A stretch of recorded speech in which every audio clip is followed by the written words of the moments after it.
అందరికీ నమస్కారం.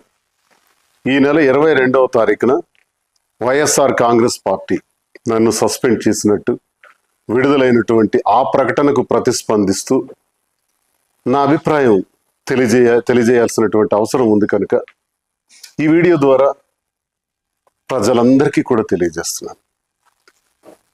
వైఎస్ఆర్ కాంగ్రెస్ పార్టీ గురించి మాట్లాడే ముందుగా జగన్మోహన్ రెడ్డి గారు నాకు ఈ స్థాయిని, ఈ గౌరవాన్ని, ఈ హోదాను ఇచ్చినటువంటి జగన్మోహన్ రెడ్డి గారికి నా ధన్యవాదాలు నేను తెలియజేస్తున్నాను.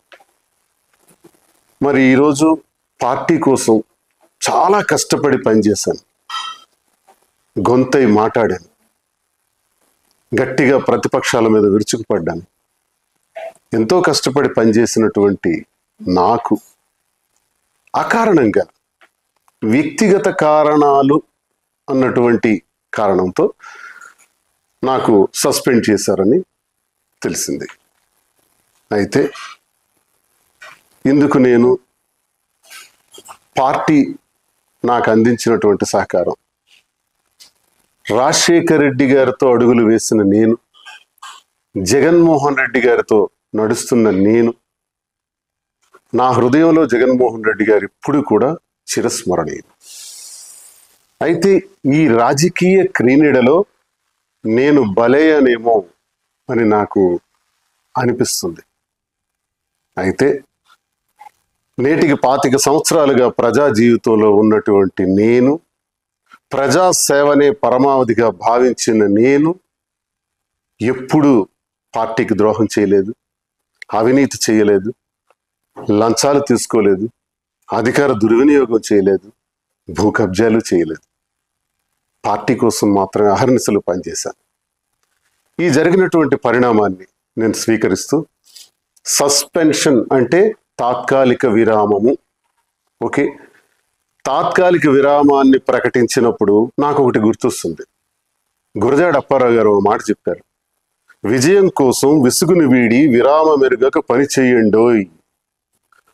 పని చేస్తాను, కష్టపడి పని చేస్తాను, స్వతంత్రుడిగా, తటస్థునిగా, నా ప్రజల కోసం, నాకు నమ్ముకున్న గ్రామాల కోసం, నా పైన ఆధారపడి ఉన్నటువంటి కార్యకర్తల కోసం, అభిమానుల కోసం నిరంతరం మరింత రెట్టింపు ఉత్సాహంతో పనిచేస్తానని, ఎవ్వరూ ఆందోళన చెందవలసిన అవసరం లేదని, నా అభిమానులందరూ కూడా ధైర్యంగా ఉండాలని, గ్రామాన మళ్ళీ తిరుగుతాను, ప్రతి ఇంటికి ఈ దువ్వాడ శ్రీనివాస్ వస్తాడు, ప్రజలతో నేరుగా సంబంధాలు ఉన్నటువంటి నేను ఏ ఒక్కరిని విడిచిపెట్టేది లేదని, కష్టపడి పనిచేస్తానని, అన్నింటికీ కాలమే తీర్పు చెబుతుందని నమ్మిన నేను, మరి ప్రజలందరికీ ఇంతవరకు నాకు ఈ గౌరవాన్ని ఇచ్చినటువంటి ప్రజల్ని నేను ఎప్పుడు మర్చిపోలేను. ముఖ్యంగా టెక్కలి నియోజకవర్గ ప్రజలు,